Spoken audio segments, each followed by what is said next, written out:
Open அப்படின்ற வார்த்தை வந்து டிரான்ஸ்பரண்ட், வெளிப்படையான, எல்லாராலையும் பார்க்கக்கூடிய அப்படின்ற அர்த்தத்தை கொடுக்கும். ஆனா அந்த ஓப்பன்ன்ற அர்த்தத்துக்கு நேர் எதிர்மறையான ஒரு விஷயம் இருக்கு அப்படின்னா க்ளோஸ்டுன்னு அர்த்தம். இந்த ஓப்பன்ற வார்த்தை வந்து நேர் எதிர்மறையா எங்க செயல்படுதுன்னு பாத்தீங்கன்னா ஒரே ஒரு ஏரியால, அந்த ஏரியாவுக்கு பேர் ஏஐ.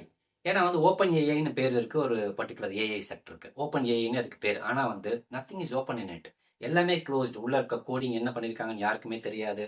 உள்ள என்ன டேட்டா யூஸ் பண்றாங்கன்னு தெரியாது, எப்படி ட்ரெயின் பண்றாங்கன்னு தெரியாது, உள்ளுக்குள்ள என்னென்ன ப்ரொசீஜர்ஸ் நடக்குது, ப்ராசஸ் நடக்குதுன்னு தெரியாது. ரிசல்ட் மட்டும் தான் வெளியில வரும்.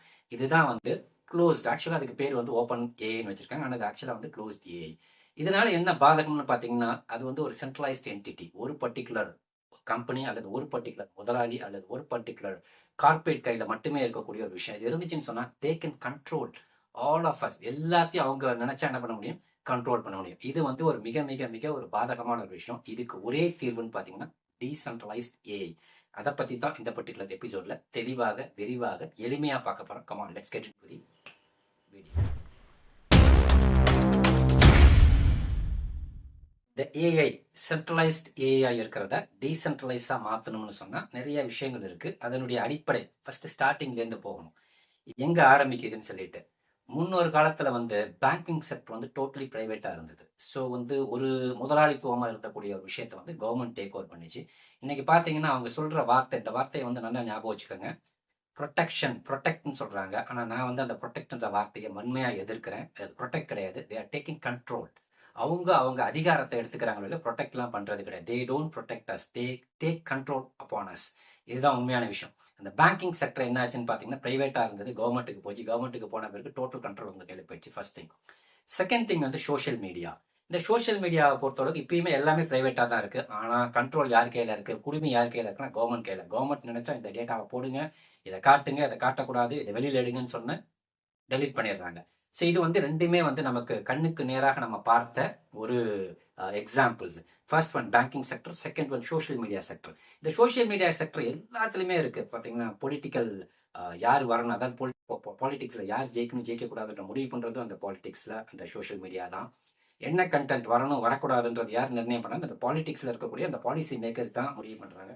இந்த கண்டென்ட்டை கொடுங்க, இந்த கண்டென்ட்டை ஃபில்டர் பண்ணுங்கன்னு சொன்னா அதை ஃபில்டர் பண்ணிடுவாங்க. செகண்ட் திங், கூகுளோட ஜெமினி, ஃபேஸ்புக்கோட மெட்டா, அதெல்லாம் வந்ததுக்கு அப்புறம் நம்மளாம் என்ன நினைக்கிறோம்? நம்ம வாழ்க்கை பிரகாசமா இருக்குன்னு நினைக்கிறோம், ஃபியூச்சர் இஸ் பிரைட்னு நினைக்கிறோம். கண்டிப்பா கிடையாது. You are being trapped and you are being controlled by that particular centralized AIs. Beware.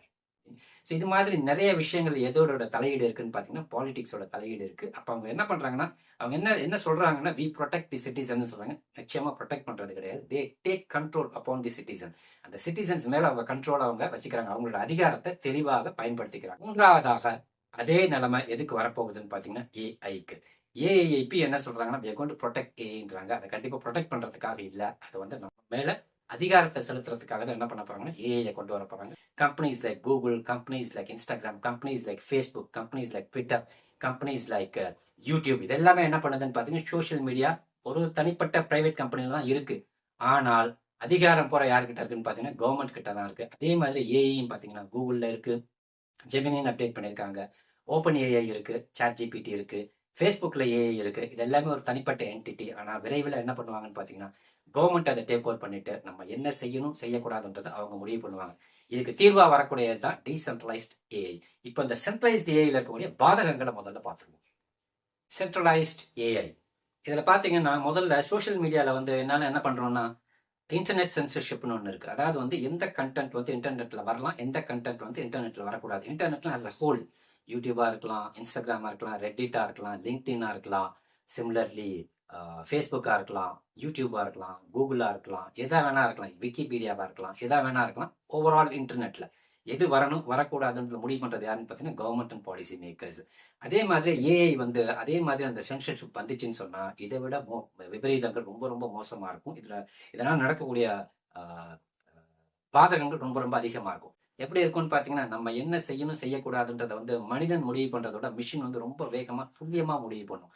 Take for example, என் குழந்தை என்ன படிக்கணும், என் குழந்தை என்ன செய்யணும், அல்லது வந்து நான் வந்து எனக்கு லோன் கிடைக்குமா லோன் கிடைக்காதா, நான் வந்து லோன் அப்ளை பண்ண இவருக்கு லோன் கொடுக்கலாமா வேணாமா, அது மாதிரி விஷயங்களை எது முடிவு பண்ணுன்னு பார்த்தீங்கன்னா ஏஐ முடிவு பண்ணிடும். ஏஐ முடிவு பண்ணிட்டு இந்த சென்ஸ் வந்து centralised entity like Google, Facebook, அதாவது Gemini, chat GPT, open AI இது மாதிரி இருக்கக்கூடிய கம்பெனிஸ் எல்லாம் என்ன பண்ணுவாங்க, கவர்மெண்ட் அவங்க கண்ட்ரோல் எடுத்துக்கிட்டு இதை நீங்க செய்யுங்க, இப்படித்தான் அதை செய்யணும், நான் ஒரு கொஸ்டின் கேட்டேன் அந்த ஆன்சர் வந்து இப்படித்தான் வரணும். ஃபார் எக்ஸாம்பிள் ஒரு கான்ட்ரவர்ஷியல் கொஸ்டின் கேட்கிறேன், இந்த எலெக்ஷன்ல யார் ஜெயிக்க போறான்னு சொல்லிட்டு.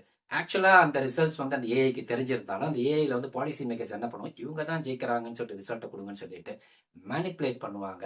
நம்மளோட பிரெயினை மேனிப்புலேட் பண்ணுவாங்க. நம்ம எதை சாப்பிடணும், எதை வாங்கணும், எதை செய்யணும், என்ன செய்யணும், எதை படிக்கணும், எதை படிக்கக்கூடாதுன்ற விஷயத்த கூட என்ன பண்ணணும்னா ஏஐ முடிவு பண்ண ஆரம்பிக்கும். அப்படி ஏஐ முடிவு பண்ணுதுன்னு சொன்னா சென்ட்ரலைஸ்ட் ஏஐ தான் முடிவு பண்ணும். அந்த சென்ட்ரலைஸ்ட் ஏஐ ஒழிக்கணும்னு சொன்னா கண்டிப்பாக டீசென்ட்ரலைஸ்ட் ஏஐ வரணும். ஆனா அந்த டீசென்ட்ரலைஸ்ட் ஏஐ அவ்வளவு ஈஸியா வரவிட மாட்டாங்க. எப்படி பிட்காயின் வந்து ஒரு காயின் கிடையாது, ஒரு அசெட் கிடையாது, இன்வெஸ்ட்மெண்ட் கிடையாது, அது ஒரு மூவ்மெண்ட், அது ஒரு ஃப்ரீடம், அது ஒரு இனோவேஷன். அது மாதிரி டீசென்ட்ரலைஸ்ட் ஏஐல சில விஷயங்கள் வரணும். அது மாதிரி ஒரு மூவ்மெண்ட் மாதிரி வந்துச்சுன்னு சொன்னாதான் பெரிய லெவல்ல இருக்கும். அப்ப ஃபர்ஸ்ட் திங் வந்து சோஷியல் மீடியா எப்படி கண்ட்ரோல் பண்ணாங்களோ அதே மாதிரி ஏஐயையும் கவர்மெண்ட் கண்ட்ரோல் பண்ண நினைப்பாங்க. இது வந்து மிக மிக பாதகமான விஷயம். அதை டேக்கிள் பண்ணணும்னு சொன்னா கண்டிப்பாக ஏஐ எப்படி ஆகும்னா டீசென்ட்ரலைஸ்டா வரணும். அந்த டீசென்ட்ரலைஸ்ட் ஏஐல உங்களுக்கு நல்லாவே தெரியும் எந்தெந்த ப்ராஜெக்ட்ஸ் எல்லாம் வருதுன்னு.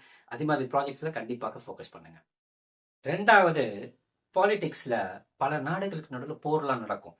இந்த போர்லாம் பாத்தீங்கன்னா பல அதிபயங்கர ஆயுதங்கள்லாம் வச்சு யூஸ் பண்ணிட்டு இருப்பாங்க. இனிமே வரக்கூடிய ஆயுதங்கள்லாம் அப்படி இருக்காது. ரொம்ப சிம்பிளா ஏஐ யூஸ் பண்ணி என்ன பண்ணுவாங்கன்னா ஒரு நாட்டோட பொருளாதாரத்தை டோட்டலா என்ன பண்ண முடியும், கொலாப்ஸ் பண்ண முடியும். முதல் இது.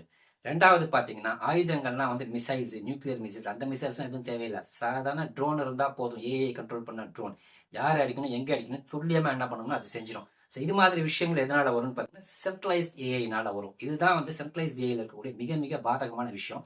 ஸோ இந்த பாலிடிக்ஸ்ல வந்து அது பாலிடிக்ஸோட அதாவது வந்து உள்நாட்டு போரை விட வெளிநாட்டு போர் அல்லது சர்வதேச போர்கள்ல மிக மிக பெரிய ஒரு விஷயத்த வந்து இதை பிளே பண்ண ஆரம்பிக்கும். இதை பிளே பண்ணணும்னு சொன்னா அந்த சென்ட்ரலைஸ் பிளே பண்ணாம இருக்கணும்னு சொன்னா அந்த சென்ட்ரலைசேஷன்ல இருந்து என்ன ஆகும்னா டீசென்ட்ரலைசேஷனுக்கு வரணும். ஆனா முக்கியமா கவர்மெண்ட்ஸ் எல்லாமே இதை வர விட மாட்டாங்க. ஆனாலும் போராடி தான் என்ன பண்ண வைக்கணும், அதை வர வைக்கணும். ஏன்னா பிட்காயின் எப்படி வந்து வர்றதுக்கு எவ்வளவு தூரத்துக்கு தடுத்தாங்களோ அதே மாதிரி இந்த பர்டிகுலர் ப்ராஜெக்ட்ஸ், அதாவது டீசென்ட்ரலைஸ்ட் ஏஐ ப்ராஜெக்ட்ஸ் மிக மிக அதிகமா வன்மையா எதிர்ப்பாங்க, வன்மையா தடுப்பாங்க, வரவிடாம பண்ணுவாங்க. ஆனாலும் அதையெல்லாம் மீறி தான் என்ன ஆகணும், வரணும். ஸோ போர்கள்ல இது பெரிய பங்களிப்பை வலிக்கும். சென்ட்ரலைஸ்ட் ஏஐ அதை தடுக்கணும்னு சொன்னா அது பியூரா டீசென்ட்ரலைஸ்ட் ஆகணும். பேங்க்ஸை பொறுத்த அளவுக்கு என்ன பண்ணாங்கன்னா ஃபர்ஸ்ட் வந்து பிரைவேட்டா இருந்தது, அதுக்கப்புறம் கவர்மெண்ட் ஆச்சு. கவர்மெண்ட் ஆகி முடிச்ச உடனே புதுசா ஒரு இனோவேட்டிவா ஒரு பேங்க் வரணும், புதுசா இனோவேட்டிவா ஒரு ஐடியாவோட ஒரு குறிப்பிட்ட டெக்னாலஜியோட ஒரு பேங்கிங் சிஸ்டம் கொண்டுட்டு வரணும்னு நினைக்கிற யாரு மேலேயும் என்ன பண்ண முடியலன்னா ஈடுபடுத்தி அதை செயல்படுத்த முடியல. என்ன காரணம்னு பாத்தீங்கன்னா அங்க உட்கார்ந்து இருக்க அதிகாரிகள், உட்கார்ந்து இருக்கக்கூடிய ஹையர் பொசிஷன்ல இருக்கக்கூடிய அந்த policy makers as well as companies like private banks எல்லாம் என்ன பண்றாங்கன்னா அது மாதிரி ஐடியா வந்தாலே அந்த அந்த துளிர்ல என்ன பண்ண வெட்டி எரிஞ்சிடுறாங்க. ஸோ அதனால என்ன ஆகுதுன்னா இன்னோவேஷன்ஸ் வந்து பெரிய லெவல்ல வர்றது கிடையாது. சிமிலர்லி ஏஐல அடுத்தடுத்த இன்னோவேஷன்ஸ் வரதை வந்து கண்டிப்பாக என்ன பண்ணுவாங்கன்னு பாத்தீங்கன்னா சென்ட்ரலைஸ்ட் ஏஐ வச்சிருக்கக்கூடிய கூகுளோ, ஃபேஸ்புக்கோ, ஓப்பன் ஏஐயோ, சாட் ஜிபிடியோ கண்டிப்பாக அந்த முளையிலே என்ன பண்ணுவாங்கன்னா கிள்ளி எறிகிறதுக்கு ட்ரை பண்ணுவாங்க. ஆனா இப்ப வந்து டொனால்ட் ட்ரம்ப் வந்து ஒரு சின்ன அறிவிப்பு வச்சிருக்காரு. என்ன கொடுத்திருக்காருன்னு பாத்தீங்கன்னா டேவிட் சாக்ஸ்ன்னு சொல்லிட்டு ஒரு தனி நபரை வந்து கிரிப்டோஸ் சாராவும் ஏஐல இருக்கக்கூடிய ஒரு விஷயங்கள் எல்லாத்தையும் வந்து ரெகுலேட் பண்றதுக்கு அவரை கொண்டுட்டு வர மாதிரி ஒரு போர்ட்போலியோ அவர் கொடுத்திருக்காரு. ஆனா என்ன பொறுத்த அளவுக்கு எல்லா பாலிசி மேக்கர்ஸ், எல்லா கவர்மெண்ட்டும் ஒரே மாதிரி தான் இருக்கும். அதான் புது பொண்டாட்டி கொஞ்ச நாளைக்கு இனிப்பான்ற மாதிரி ட்ரம்ப் வந்தோன்னு கொஞ்ச நாளைக்கு இனிப்பா இருப்பார். அதுக்கப்புறம் அவரும் என்னதான் பண்ண போறாரு, பழைய எப்படி பைடன் காலத்துல இருந்த மாதிரியும் ஒபாமா காலத்துல இருந்த மாதிரியும் அதே மாதிரி தான் சென்ட்ரலைசேஷனுக்கு தான் ஆதரவு கொடுப்பாங்க. ஏன்னா அவரே ஒரு பிசினஸ் மேன் தான். ஆனா டீசென்ட்ரலைசேஷன்ன்றது தவிர்க்க முடியாத ஒரு விஷயம். எப்படி பிட்காயினை வந்து முதல்ல வந்து அதை பயங்கரமா சிரிச்சாங்க, கேலி பண்ணாங்க, எதிர்த்தாங்க, அதுக்கப்புறம் அடாப்ட் பண்ணாங்களோ அதே மாதிரி டீசென்ட்ரலைஸ்ட் ஏஐ கேலி பண்ணுவாங்க, சிரிப்பாங்க, எதிர்ப்பாங்க. கண்டிப்பாக ஒரு காலத்துல அடாப்ட் பண்ணுவாங்க. உலகமே அதை அடாப்ட் பண்ணும். அதை நோக்கி தான் நம்மளும் பயணிச்சுக்கிட்டு இருக்கோம். உலகத்துல இருக்கக்கூடிய எல்லா பாலிசி மேக்கர்ஸ், எல்லா கவர்மெண்ட்டுமே என்ன சொல்லணும்னா we are there to protect our citizen சொல்லும்.